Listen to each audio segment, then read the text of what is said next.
Hi, I'm Pete McCall, and welcome to episode 66 of All About Fitness. On this episode of All About Fitness, I sit down with the mad genius behind the programming at TRX, Chris Frankel. Chris has an MS in exercise science and is actually about to receive his PhD from the University of New Mexico. Chris is well known in the fitness community for being a lecturer and educator, having taught numerous workshops and written many articles on how the body adapts to exercise. For those of you who don't know about the TRX suspension trainer, it was actually developed by a former Navy SEAL, Randy Hedrick, who I interviewed back on episode 10 of All About Fitness. I also have a lengthy interview with Randy about how he developed the TRX on YouTube. I'll have a link to that below in the show notes. But while Randy is the inventor of the company, Chris Frankel is widely regarded as a guy who's responsible for the programming and helping understand thousands of trainers around the world learn how to use the TRX properly. So if you enjoy challenging yourself with body weight exercises and are a big fan of the TRX suspension trainer, or, as most likely will be the case, about to become a big fan of the TRX suspension trainer, because in all honesty, I love it. I've had a TRX now, about a decade. They came out in 2004, and I've had them now about 10 years, and it's truly one of my favorite fitness tools. Anyway, today on All About Fitness, Chris Frankel and I talk about all stuff strength training, body weight strength training, and of course, the TRX suspension trainer. So after a brief word from our sponsor, Chris Frankel at TRX.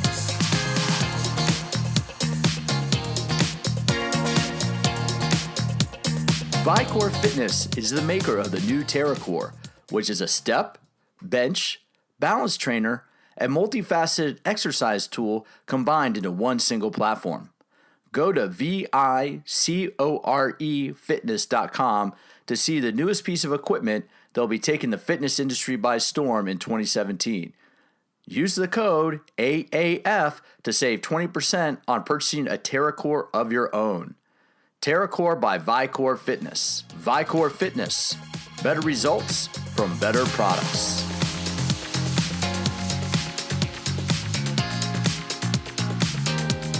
I'm Pete McCall with All About Fitness. I'm here today with Chris Frankel from TRX. Chris, can you give us a brief description of your title and what it is that you do with TRX?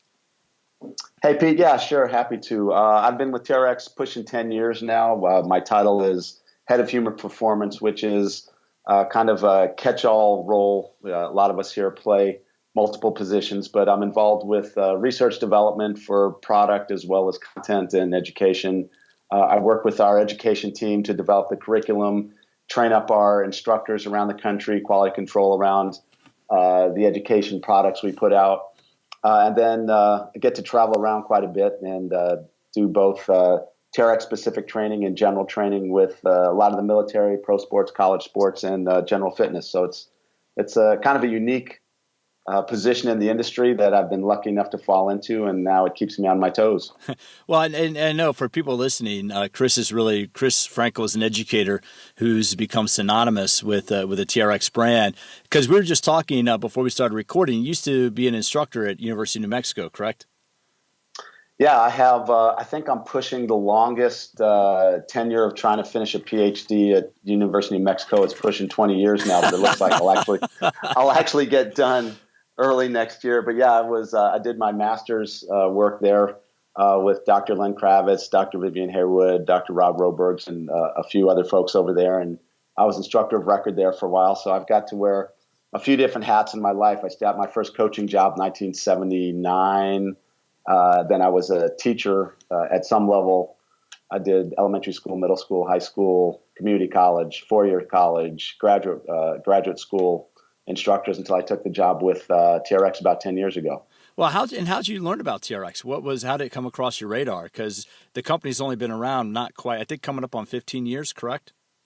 Yeah, the company's been around pushing 14, 15 years, really went commercial about 11 years ago. It was really kind of a lucky thing. At the time, I was working on the PGA Tour with some golf professionals, and the manager of one of the guys I was working with was a classmate with somebody who happened to be at TRX at the time. She gave him a set of straps. He gave them to me, liked them, logged on to the site. About a year later, I noticed they were advertising for someone to run education on their end. I was living in Albuquerque at the time and been looking for a geographical as well as kind of business change, and answered an ad. Fraser Quelch interviewed me. Randy and Fraser hired me, and we just hit the road from there. And what was your impression when you first saw the TRX straps? Like, what was your first thought, your first impression? Because they were relatively, even though we've been using gymnastics rings for a while, they're still kind of I don't want to say an oddity, but they were they're a unique tool, correct? Yeah, it was. I kind of looked at it sideways at first, but it was kind of the alignment of the stars and the planets, because golfers tended to not like lifting weights. No matter how much you told them that strength and range of motion is important for golf. So we were always trying to manipulate around body weight type of things or elastic band type of things. So then when got my hands on the straps, I thought, hey, this is a great opportunity to, introduce a little bit more, strength training stuff to them. So played around with it, really liked it, saw a lot of potential to it, got zero pushback from golfers. And then it's also working with some other athletes at the time, and it just fell right into their routines, because I've always been kind of manage your body weight first before we start loading you up. And the whole single anchor point thing, you had to kind of get your head wrapped around the benefits of that. But it only took about a month and a half until it was really your imagination and your creativity was really only the limit you could do with that thing. So it was not much pushback, which was lucky for me. Well, let's come back to that manage your body weight first. What exactly does that mean, and why is that important when we talk about strength training and fitness? Well, I've always been someone that thought, hey, if you're not able to do, a quality push-up, why would we be putting you underneath a bench press on you? And I kind of always had these ideas of why that would work, and then I just started stealing ideas and concepts from, people much smarter than me. I think most recently I heard Gray Cook having a conversation about, hey, it doesn't matter if you're picking up a heavy weight or not, what gives out first on you, your stabilizers, your prime movers. And before you answer that question, think about what goes first, your inability to move a weight or your inability to maintain form. And so it kind of becomes pretty obvious that, hey, your stabilizers have to be able to do their thing. And so if we get kind of these subtle muscles and this motor control, and make sure the muscles are sequencing the right way to, keep a shoulder girdle in a proper position so you can express good strength through the arms, or being able to maintain a spinal position, hip position, leg position so you can drive through the legs. Kind of a more complicated, geeky way to say that be able to have this proximal stability to be able to generate distal mobility. I would have never been able to express it that way 25, 30 years ago when I was in the mix, but you could kind of see that the guys that were performing well on the field or at their jobs or at their tasks, when you gave them body weight environments, they were doing pretty well in that area. And the people that were not doing as well or having trouble moving weight well, get them to know what it feels like to be in a single arm, single leg position, manage that body in three-dimensional space, and then add load to it. We always see that progress go much faster and kind of be sustainable for a while. Because I think, and that's a really important concept. I'm just going to stay on this for a second, because I think you and I can both agree that a lot of mistakes that somebody might make walking into the gym is that they go straight to the machines or the free weights first. Would that be a fair assessment? Yeah, and I'm not going to lie, that's me sometimes too. I mean, I'd like to say, hey, I always do the right thing every time, but sometimes I got 15, 20 minutes to get a workout in. I might go move a little bit of weight first, but I think I can have the capacity to do that, because I do spend a lot of the other time making sure that you're warming up and the joints are mobile and you can manage your movement well first. But there's, one thing, having been in the industry a long time, I've made all the mistakes anybody could possibly make. I used to do the exact same thing. And if you're never quite sure how to set your body up in the right position before you start moving, the analogy we always give is, if you don't have a good stance, you're not going to have a good start. If you don't have a good starting position, you're not going to be able to move well. You're always trying to play catch up to getting that weight to work around you, or getting your body to move well first. But yeah, this whole idea of, back in the day, we used to say warm up was just to get heart rate up, respiration up, blood flowing. And now we've gotten a lot smarter about saying, hey, we can do all that stuff in the environment of getting your nervous system set up the right way, or make sure that you're getting your position and your alignment and your ability to move done well first. And it just works really well with body weight. As soon as you start to put some load on top of you. Having a really interesting conversation with Dennis Kaiser of Kaiser Equipment. He talks about the concept of a flywheel, meaning that if I put a heavier bar over my head or over my chest or on my back, that weight almost starts to calm down some of the movement inefficiencies I may have. I can hide them. Where with lighter weight, like body weight or moving faster, you don't have that external kind of feedback on you. So now it's all you. You're exposed to your strengths and your weaknesses or your instabilities. And so it's always just a good self-check in the beginning of a workout, and it's always a great self-check for an entire workout based around body weight that not only we think works, but then once we kind of get our good conversations with great people in the field, we get validated feedback, whether it be from general population, military, pro sports. And so we're feeling really good that kind of a smarter approach to training starts with that idea of, hey, manage your body and space first before you start putting other components on top of it. And I think that's important because a lot of people will go into a gym, I think, when they're starting to work out. And a lot of what I try to do with this podcast is kind of help people understand the benefits of training over the age of 35, especially once you get 35, 40 and upwards. There's a huge benefit to doing body weight training. And I think the misperception is a lot of people, if I'm in my 40s and I go back into the gym and I haven't been there for a few years, I might start with going to the free weights, or I might start with going back to the machines I used to do in college.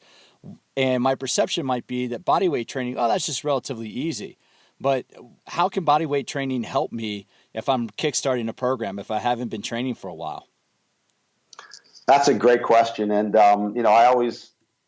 I always say, hey, you got to take everything with not so much a grain of salt, but taking somebody's background into perspective. But I will say, having been around a lot of great coaches and just stolen ideas from a lot of great coaches and athletes over the years, and I drop names, not to drop names, but to try to get attribution to the places I've learned. There's a guy named Marty Gallagher, great powerlifting coach. And one of the several things that he said to me in some conversations that really stuck was, how do you take the simple things and make them as hard as possible, so later on the hard things become as easy as possible? So how do you take something like a push-up, and if someone can knock out 25, 30, 40, 50 push-ups, but kind of sloppy, how do you slow it down and make sure that, hey, you know what, you're in that great neutral spine position, everything's lined up, ears, shoulders, hips, knees, ankles, you got your glutes turned on, you turn it into kind of this high tension push-up, and how do you take that push-up and slow it down to make sure you're feeling every piece of it? Not every workout, but know that you have that capacity to, something as simple as time under tension or being able to maintain that position as you go up and down. And all of a sudden people walk away from those high tension or, using Pavel's approach, this hard style approach to a plank or a push-up, and their eyes are opened up like, oh, wow, I've actually never really felt my abs work that much when I do a push-up, or I've never had my quads and my glutes turn on when I do a push-up. I thought that was from my chest. And, kind of one of our philosophies around TRX is, hey, you know what, you need to chase your plank and everything else will follow on top of that. And we see that working across the board in everything we do. The goal for us is to have this awareness of how your body moves no matter what you put in your hands. It just so happens that the straps can unload a movement to take someone who hasn't worked out before, hasn't worked out for a long time, has been injured, get them in an unloaded environment so they can be proper mechanics. And then it kind of grows with them to go from using it as a stability enhancing device to a stability challenging device by turning into a single arm, single leg position.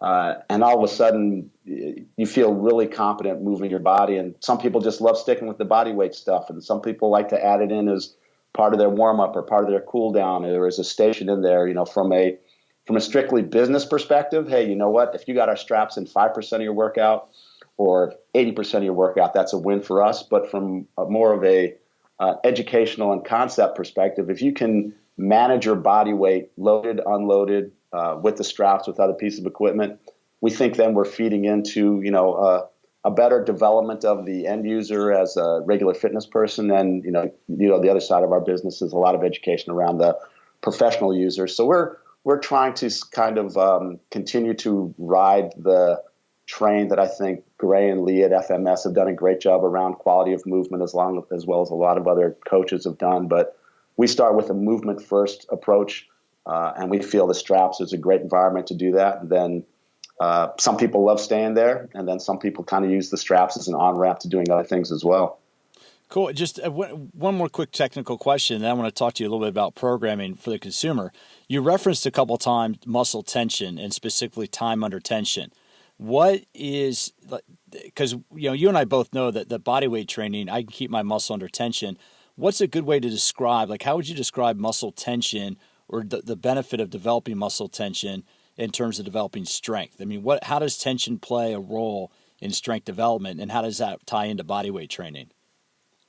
Oh, it's a great question. And the easiest way, I think, for the consumer and sometimes the professional to look at it is, hey, you look at gymnasts and you look at how well developed their bodies are, primarily in the upper body, because they spend a lot of times, if you look at the men on the rings or the pommel horse, it's a lot of upper body, but you look at the floor exercise for women and men, and you also see good leg development there.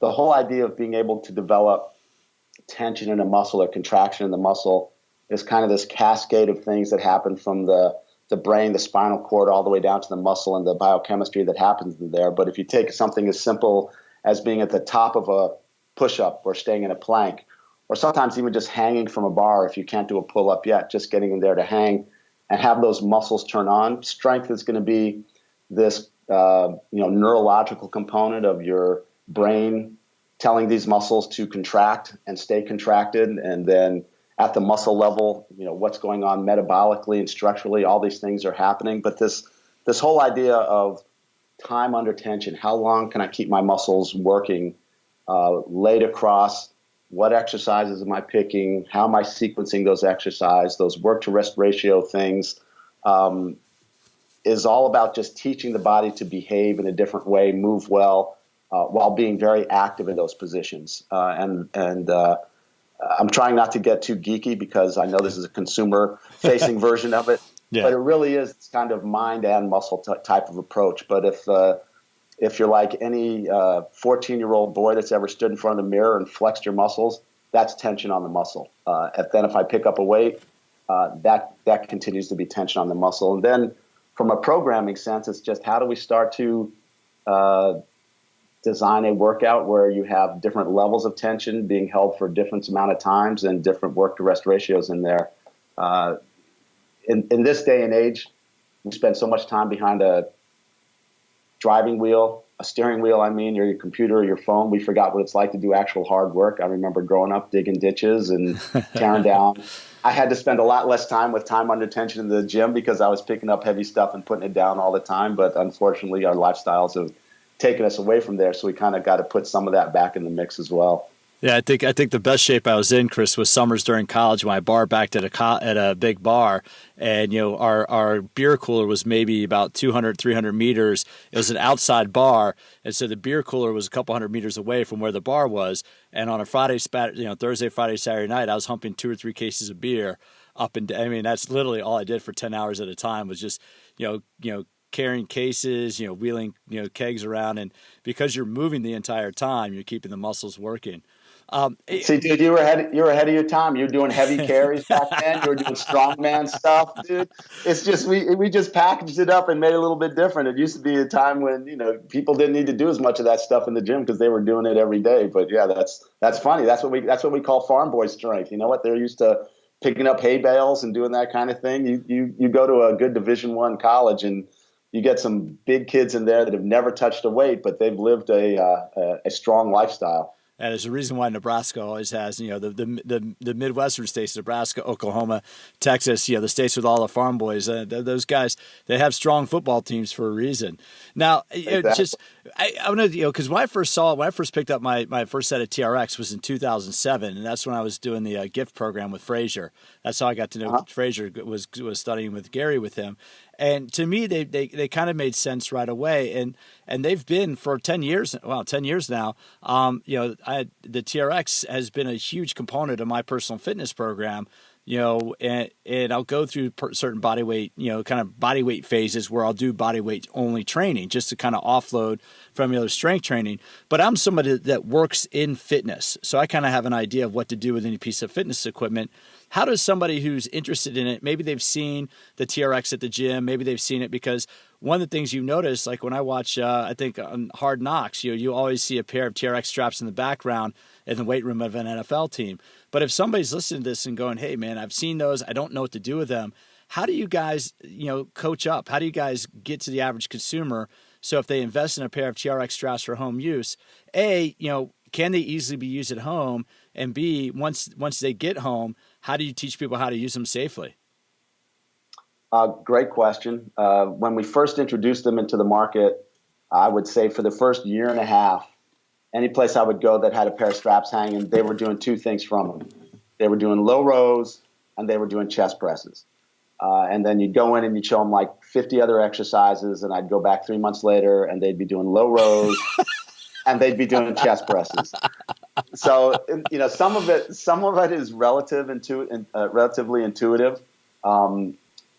The easiest way to get started, and this is going to be a good segue for some stuff coming up later, but the easiest way to get started exactly from that is we kind of took our education, our training philosophy about 5 years ago, and for the exact reason you're asking, how do people get started on? Because we say, hey, the best thing about the straps is you can do 1,000 different things on it. The worst thing about the straps, you can do 1,000 different things on it. So people do chest presses and low rows because they don't know where else to go from there.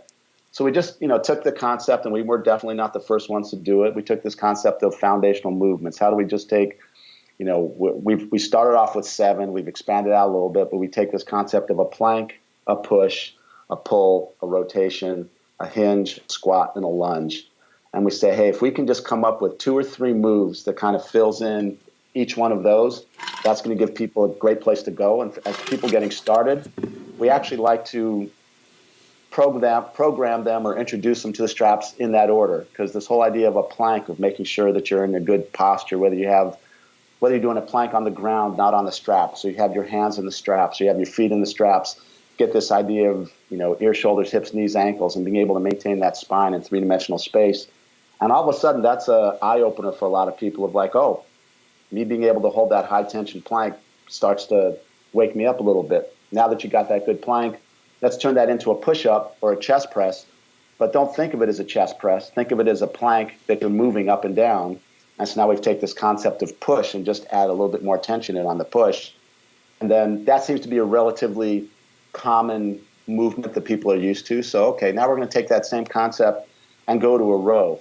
And we like to think that the straps are one of the best pulling pieces of equipment, because you have to really turn on that entire back of your body, that posterior chain from the base of your neck down to your heels, and you got to keep your glutes turned on. But we teach the row just like we teach the push-up. Hey, find your plank first, and then just think about doing a reverse push-up. So now people that were just doing rows and push-ups on the straps, we kind of get a little aha moment from them on, hey, it's not just about pulling with the arms, it's about integrating the body. And then we go crazy and we say, hey, we're going to take this concept of a push and a pull, and we're going to turn it into a rotate. So whether we call it a single arm row or a power pull, but now that you know how to manage your spine, turn on your core, we're going to put those two things together. So now people have got 3 things in their arsenal that they can start to play with. And the great thing about the straps is you walk away from the anchor point, it makes it easier. You walk towards the anchor point, it makes it heavier, a little bit tougher on there. The next place we'll go, we will kind of jump over the hinge, because that's a little bit more of an advanced move for some people. And we just start to say, hey, can you do a squat using the straps, and use the straps just to help you keep that torso a little more upright, to keep your feet flat, to get a little bit more range of motion. Hey, get good at that, add a little jump to it. Hey, you want to make it a little bit tougher? Let's do a single leg squat or a pistol on top of that. And then from there, we'll turn around and do a lunge on it. So if we can just find 3 or 4 moves from a push, from a pull, from a rotation, from a squat, from a lunge, now all of a sudden we've got 20 exercises that they feel comfortable with, because whether someone's getting started in fitness for the first time or using a new piece of equipment for the first time, as well as anybody else, there's either going to be an intimidation factor or a I don't know what to do factor. And so we make it less about, hey, this is a TRX squat, but this is a squat using TRX, using the suspension trainer. And so we kind of break those things down as we go through there. And we figure, hey, if you can play with that for 2 weeks, 4 weeks, you're going to start to feel better on it. And then we start to say, hey, now we're going to add in a lateral lunge. Hey, now we're going to add in a single leg chest press. Hey, now we're going to add in an inverted row. So we've kind of taken this whole concept of educating the professional trainer and just making it accessible to the consumer of let's get you really good at a few basic things, and then we'll just build on top of those. And one thing to add in there, and that's a great way to layer it up. And as I'm sitting there thinking, there's an independent researcher by the name of Stuart McGill based out of Canada, and I know you probably know Dr. McGill very well. But just for listeners, I think he was Chris, about 3 or 4 pieces of independent research that have validated using the low row as a core training. Can you talk about that a little bit, about some of his work? And because he's an independent, he's a professor up at University of Waterloo. Is it University of Waterloo in Canada? So he's been doing. This is a guy whose whole career has been based around spinal mechanics and how to really correctly, safely use the core. And I've seen him feature the TRX suspension trainer in a number of his research studies. Kind of helping support the validity of that. Can you how has that kind of helped you guys kind of make sure that what you're doing is the right way that you're going? You're on the right path. Yeah, Dr. McGill was when we realized, hey, there really is something to these straps, and hey, we feel when we put our hands in the straps or our feet in the straps, we feel that our core, our torso turns on more.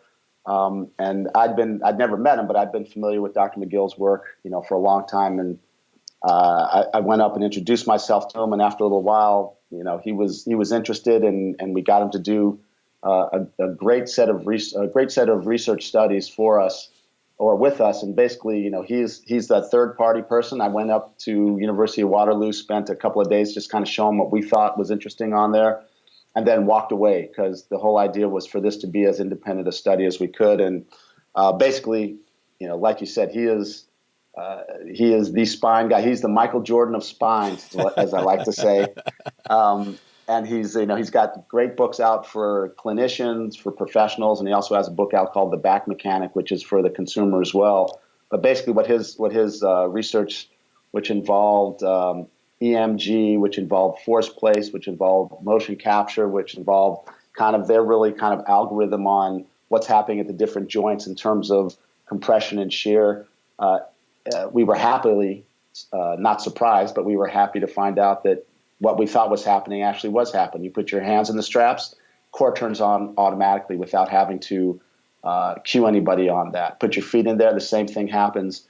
And this whole idea of having this single anchor point above you that makes you have to manage kind of the sway and the tilt of it.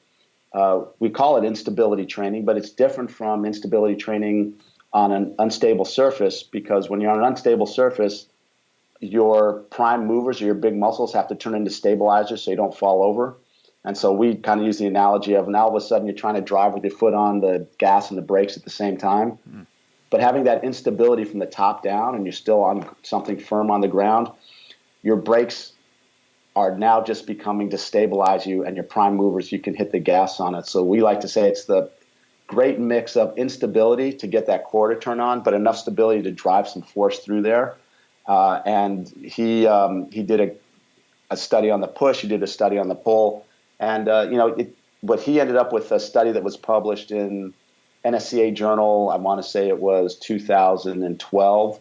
He came up with this list of exercises they did on there that went from things that had the least amount of shear stress and compression on the spine to the things that were more challenging. And the thing to keep in mind, shear on the spine is not a bad thing if you've got a healthy spine. But this kind of gave us a way to say, hey, if you are new to training on here, let's start at the easier levels here. As you start to progress and get stronger, let's add those on there. But Dr. McGill really gave us kind of a really boost into being, both from an education and programming company, some evidence base that we could then take and run from. And that's really been our goal from then on, is everything we want to do, if it's not based on direct research using the straps, we're using things that are related to balance, coordination, activation. But he was, our plan was, hey, if we can get Dr. McGill to do a study, we have a feeling that other people are going to start doing it. And I think as of last count, we had about 24 peer-reviewed journal articles that have been published on the straps, all coming back and saying, hey, better core activation, great for mobility. Compared to regular circuit training, it works just as well. And for us, that's a win, because now you got one piece of equipment that can replace a set of machines or free weights, all with the caveat that at a certain point, you're probably going to be strong enough that to continue to get strength gains, you're going to have to. I'm still a big fan of picking up heavy stuff and putting it back down, and picking up heavy stuff really fast and putting it back down. But for the average fitness person, managing body weight and using the straps is really proven out to be successful across the board. Yeah, one of the things I like about mine, and having them is, the days I can't make it to the gym, because I'm right there with you, dude. I mean, there's nothing better than gripping and ripping with heavy weight and pushing heavy load. But, kids, work, all that stuff. There are days when you just can't do it. And we're just talking about travel schedules. I mean, you have a hella travel schedule. And so you can't always, you're not always staying in hotels. I'm sure you're like me. You walk into hotel weight rooms sometimes, or fitness rooms sometimes, and they got like dumbbells to 20 pounds and like some gnarly looking stretch mat on the floor, and a piece of and a home treadmill that, has seen way better days. And I mean, so are you able to use your TRX to stay fit on the road? Because I'm sure there are people that are listening that probably do quite a bit of travel, and I've carried mine with me around the world. And is this something you use regularly when you travel on the road, when you don't know where you're going to get when it comes to fitness? Short answer is absolutely yes. And just for a little trivia, when the company was first started by Randy 14 years ago, the actual first piece of equipment, which was the early TRX, was called Travel Fit, because that was really his approach to it. For people that might not know the background, the quick story on it was Randy was a commando, was a Navy SEAL, and he really came up with the idea for the suspension trainer when they were on deployment, and they had to find a way to keep their grip and keep their muscle strongs when they were deployed and didn't have access to gyms. So it blew up from there. So absolutely, I travel with it. But not only do I travel with it when I don't know where I'm going to work out, I travel with it when I go to some of the best gyms on the planet, because it still becomes a great piece of kit, for what we do on there. And we also have these great third-party validations, because I'm sure having the guy that works for TRX tell you that TRX is great for keeping in shape sometimes could not be super objective, but, because we have our roots in the military, we got guys coming back from deployment where they literally had nothing else out there, and they came back telling us, hey, I kept strong, I kept fit, I didn't lose my strength when I came back, or I didn't lose my strength to the same level that I saw other guys do it. And then the other really interesting thing that we really found about 5 years ago, as this whole, idea around mobility and flexibility becomes a really key component in fitness, is it becomes a great piece of flexibility/mobility gear. And quick side story on that is, Kelly Starrett of Mobility WOD, who really kind of took the CrossFit world by storm in terms of putting mobility and movement quality on the map. He and I live now about a mile and a half away from each other. We've become great friends. We actually collaborated on a product that TRX makes called the Duo Trainer. But this whole idea of getting you mobile first, or along with strength, and kind of this whole blending of where does flexibility and mobility end and strength start, we kind of find that as our sweet spot with body weight training and with the straps themselves, of being able to unload a movement. So you might be able to get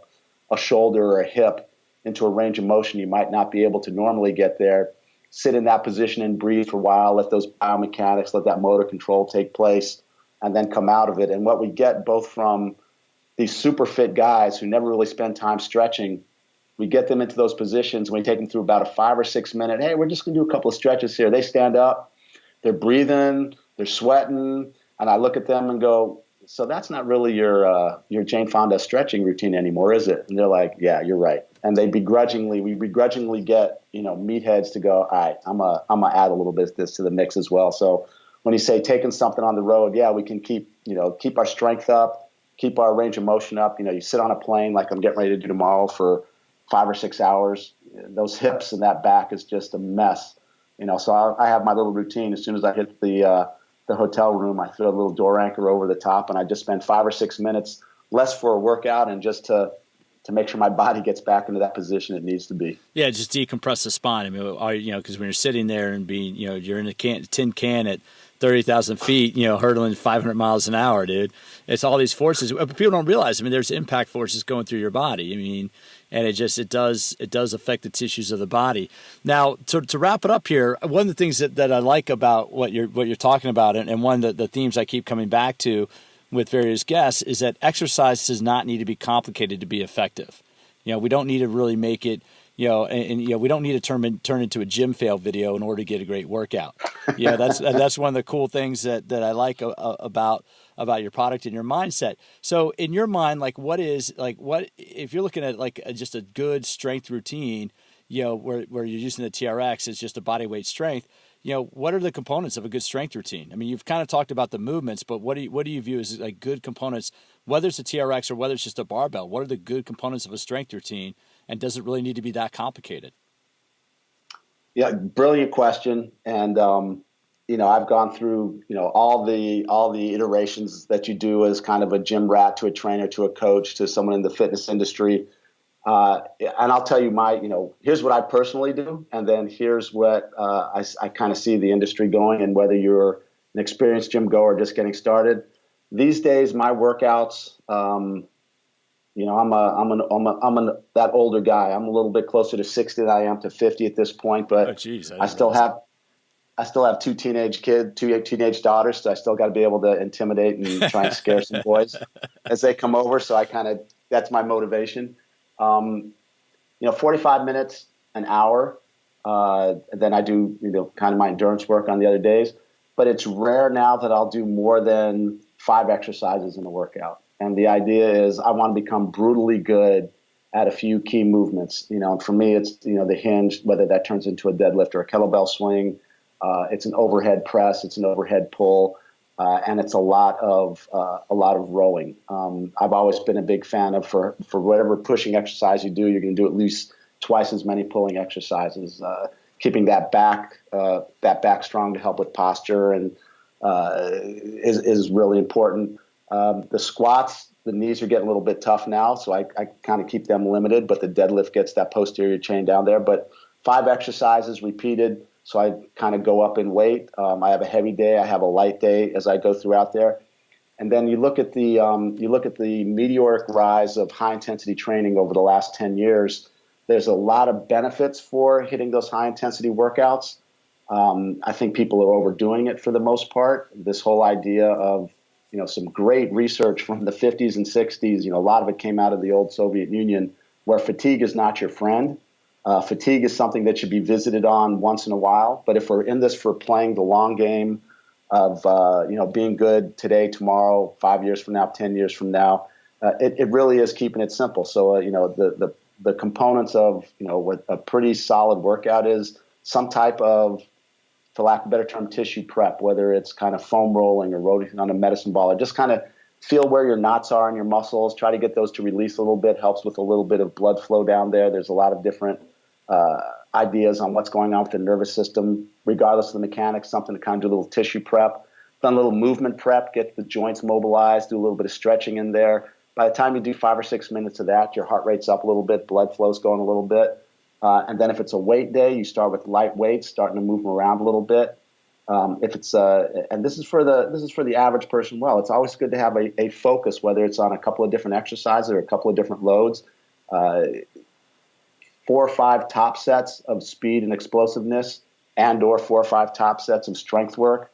Finish up with, I'm not a fan of the term, but I don't have a better one yet, conditioning or work capacity, which is kind of that high intensity stuff to get your heart rate up, to get your breathing up, and then cooling down with some regular stretching on there. And while all of that doesn't necessarily sound like strength, all those things feed into strength. By prepping your body to be able to move well first, that's going to let you demonstrate strength and power well.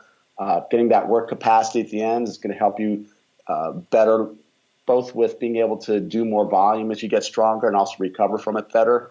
And then we talk about the end of your workout being a reload.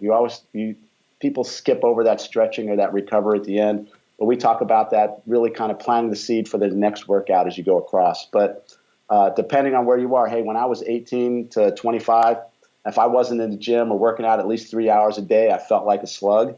Now, and it used to be 5 minutes of warm up, 3 hours of working out. Now it's more like 20 minutes of warming up, 20 minutes of working out.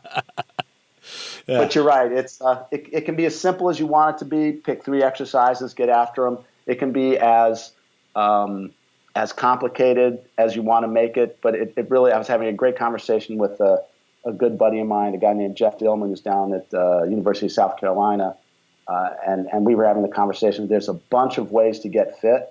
Right now, the key seems to be on recovery. And so what we like to do is integrate that recovery within the workout. That's why we do a lot of a lot of 5 to 7 minutes on the front end and back end of warming up and cooling down. And that just makes that strength that you're getting there in the middle that much more effective. Dude, that's awesome. Now, you have a couple different products coming out that really support the TRX. Let's talk about that a little bit. What's the TRX MAPS program that I've seen you demonstrate at one or two of the recent conferences, recent road shows? You know what? We live the company's based right outside of Silicon Valley, and we've really been inundated with people kind of bringing us technology for a long time, and we've tried to hold off until we found the right thing. And because we are what we call a movement-based company, we were approached by a company that was had some ideas, and so now we have a product called TRX Maps, which is a kiosk you're going to start seeing in commercial gyms, where you're going to walk up in front of it, and in less than 30 seconds, you'll do 3 overhead squats. We're capturing about 2,000 data points per second, and we're going to be able to it's 3D motion capture without having to put any markers on you, and we'll be able to tell you your joint angles as you go through there, how well you're able to stabilize your body, kind of quality of movement, and and symmetry, how well your left side of your body works compared to the right side of your body. And that symmetry and that mobility one are the 2 big ones on there that kind of give you some feedback on the quality of your movement and something to do with injury prevention. It'll kick you back a score, an overall score, and then a score for this is what MAP stand for, your mobility, your activation, your posture, and your symmetry. And it'll also send you an email 4 exercises to address those. Some uses the suspension trainer, some don't.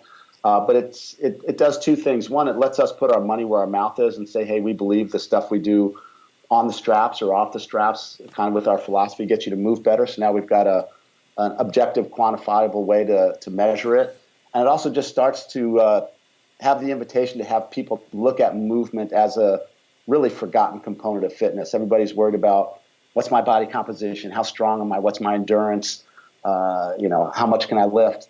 Well, all of those things are built on the assumption that we move well to begin with, and that is a bad assumption for most of us. And it just gives us something else. Gives us something else to work on. Well, when I demoed it, when we were in Vegas at that conference, and I demoed it, I actually, I thought it was a really cool tool, and that's one of the reasons I wanted to talk to you, because being able to do a high-tech motion analysis. I mean, up until now, basically only elite teams and people working elite trainers have access to that technology, correct? So you're basically now putting it in the hands so somebody could walk into a gym, stand in front of your kiosk, and be able to get a movement-based program for their needs. I mean, is that what it's allowing people to do? You got it. I mean, the thing we like about it is, I keep making the analogy back to the straps. Hey, it's a really simple thing. If ever all you want to do on the straps is do low rows and chest presses, hey, go at it. If all you want to do with the maps is get in there and get your score and kind of look at it, and, that's fine as well. But if you want to dig down deep into all the different things you can do with the straps, you can go as deep as you want. If you want to dig down deep into your quality of movement, not just from your map score, it starts to kind of pin out, hey, these are the top things you need to be working on. And as you get better in those areas, it'll pick up where the next areas are, and you can dig down deeper in there. But from both a consumer perspective, it kind of raises awareness of quality of movement. From people that are doing personal training or group exercise or in the fitness business, smaller, large fitness facilities or boxes, it starts to have that conversation of, hey, you know what? I noticed that right shoulder consistently is not scoring great. Is there something going on there? Can we start to address this? And it's really becomes this, for lack of a better term, and I don't think I'm overhyping it here, it really turns fitness into this, health continuum as well, because we like to say you got to be healthy enough to exercise enough to train enough to practice enough to compete enough to win. And on the consumer end, you got to be healthy enough to exercise to make sure you're putting the right exercises in the mix. And once again, stealing from my buddy Gray, sometimes it's what you take out of a program that makes the program better. If your squat is not a good squat, squatting might not be the best thing for you. Hey, if you've got a bad shoulder that we're not addressing and you continue to push things over your head, that might not be the best way to go at it. And the exercises that'll get pushed via email gives you some alternatives to it. But hopefully what it does is it opens up the conversation for people to have with other trainers, other fitness professionals, say, hey, what do I do about this shoulder? Because I just noticed it's not getting better. Not because I don't feel like it's getting better. Hey, I can see that it's not getting better range of motion or symmetry over time. And that's important because I think people listening might not understand, but top NFL teams, top NBA teams, military special forces are all using mobility-based assessments. And primarily, you've referenced Gray Cook a few times, and I'm still waiting to get him on the show. But Gray, how Gray can be. But I want to get him on here. But Gray has developed the best movement screen out there that people use, that top performers use. And so now you have the ability to use that technology in a gym. And now with the TRX app, can I download an app if I want to get workouts from TRX trainers or that you guys put out? Do you guys have an app that I can use that helps me learn how to get the most use out of my product at home or if I'm in the gym? Yeah, I mean, we this is kind of our big technology push this year. We have a new app. We've had an app out for a while. We've really upgraded the app quite a bit because as we kind of started this thing out earlier is, hey, how do people get the most out of the straps? Well, the app, which you can get Google Play, you can get at the App Store. Download it. There's a certain amount of free trial with it, but it comes with prepackaged workouts on there. But it's also compatible with most of the heart rate monitors and wearables, and it's not just suspension training workouts. It's running workouts. It's cycling workouts. And one thing we've always been pretty good at TRX is staying in our lane in terms of our expertise, and then going outside and finding the best coaches and instructors in these other areas. So you'll get in-ear coaching from real coaches, not from Siri. The workouts will be driven off your heart rate for these types of things. And on the TRX side of the house, we got three of our top to come out of the blocks instructors taking you through workouts and real in-ear cueing. If you're not sure what the exercise is, you can hit a quick button on there. It'll show you the exercise, cue you through the exercise. So we've really tried to fold in what we've done well in the past in terms of educating both end users and trainers on how to use it, and just try to get them to get the most out of the straps, because it really is their awareness on how to move your body and then leveraging that on the straps that's going to give the best experience across the board. Great. Well, I'm going to have the links down below in the show notes if people are interested in learning more about TRX and the various programs they have out. Chris Frankel, again, what's your title? Because I love hearing the various titles that people have. Because you do a little bit of every. You're like the mad scientist. For people that know Chris, they know Chris is just kind of the mad scientist at TRX. But what's your title with TRX? Title is Head of Human Performance, and no one knows what that means, so that's good. They can't tell if I'm actually doing my job or not. Well, you definitely are doing your job, man. Hey, I really appreciate your time, and I look forward to catch you somewhere down the road, bud. Thanks for your time. Thank you, Pete. Anytime.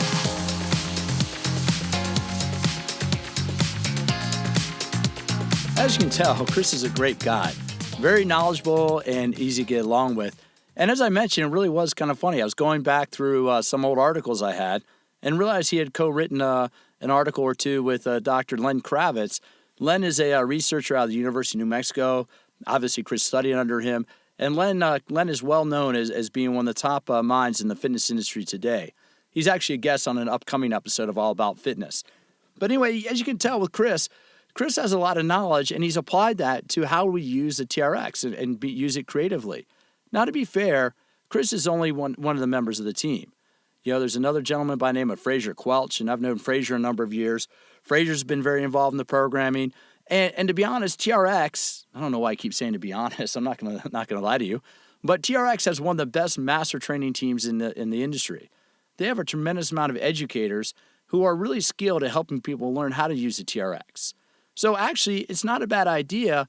You don't have to be a trainer to take one of their workshops. I'll have the link to the TRX website below. They have a tremendous amount of resources online. They have their app, and they have a tremendous amount of programming available for consumers. Because if you're a consumer, and that's who the show is geared for, meaning you're just a general fitness enthusiast, the TRX is an excellent piece of equipment. And I'm not getting a single dime out of saying this. I'm really not. I mean, I'm friends with these guys. I know them. I have a tremendous amount of respect for them. And I just happen to really love the product, because it is such a versatile product. And for those of you who like to work at home or work out at home, it's a very easy product to use at home. It's also great. I mean, keep in mind, I live in the San Diego area, so I can have an outdoor gym, 11 and a half, maybe 12 months out of the year. And one of my favorite things that I do is when I take my kids, who I talk about often, I'll take my kids to the playground, I'll take a TRX with me. Because one of the things that always bugs me is when I see other parents at the playground just sitting there on their phones while their kids are running around. Well, heck, playground's my time too. So if I'm not playing with my kids, it's not unfrequent. It's not uncommon for me to take along a TRX, hang it up on a piece of playground equipment, and at least get some pulls, some pushes, and some squats in. And the TRX allows a wide variety of exercises. And for those of you that might be coming back from an injury or rehabbing or have a sore body part or two, the TRX is very easy to adjust, very simple to adjust. Anyway, I'm not doing this as a plug. I'm doing it because I firmly believe in their product, and I really think you could get a lot out of using it. So for those of you that may not have seen it or tried it, I'll have some resources below in the show notes. And I really want to thank Chris for taking his time. He's a very busy guy. He travels internationally. That's one of the ways I know him. We're both on some of the same speaking circuits. And so I really appreciate his time to stop by and share his information with us. Because as you can tell, there's a lot of ways you can strength train. You can pick up heavy weights. You can use big machines. But when it comes to, some strength training, sometimes body weight is the best. I mean, let's look at it. Years and years and years ago, gymnastics used to be the only way to do strength training. It was body weight. Change. A friend of mine, a guy by the name of Jay Dawes, Dr. Jay Dawes, is actually a professor at Colorado State University. But one time he worked at an organization, I'm not going to say the name of it, but some of the people involved in the organization were pushing back and saying, why are we going to talk about the TRX? There's no research on the TRX. Well, Jay was like, what research do you need about gravity? It's the body. It's gravity. You don't need any research. And the irony is, and I love this, and Jay's going to be a future guest on All About Fitness, but Jay actually wrote a book recently on how to use a TRX. So you can go to the TRX website to get some programming on it. You can check out Jay Dawes' book on the TRX. And, there's a lot of variety of information in there. Because in all honesty, as I've said before, we don't need, lab science to tell us what works. It's the body. It's gravity. You learn how to use your body against gravity when, you're about 6, 8 weeks old and up. So using the TRX just gives you a chance to change some of the angles. Changing the angles changes how you strengthen it. And for those of you that travel a lot, I carry the TRX with me sometimes when I travel. I bundle it up and put it in my bag. Sometimes I don't if I'm going to check bag, or sometimes I don't if I'm doing carry-on. If I'm going to check bags, I'll bring it with me, especially if I know I'm going somewhere where workout space is limited. Some of the countries I go to in Asia definitely qualify for that because the TRX provides plenty of options when you're on the road. Anyway, a huge thank you to Chris Frankel and a huge thank you to TRX. And again, it's not an advertisement for them. I just happen to believe in the product and believe it'll help you. And if you have any questions, what I'm doing now in my quick fit tips, which are just my short little snippet podcasts, what I'm doing now is answering questions from listeners.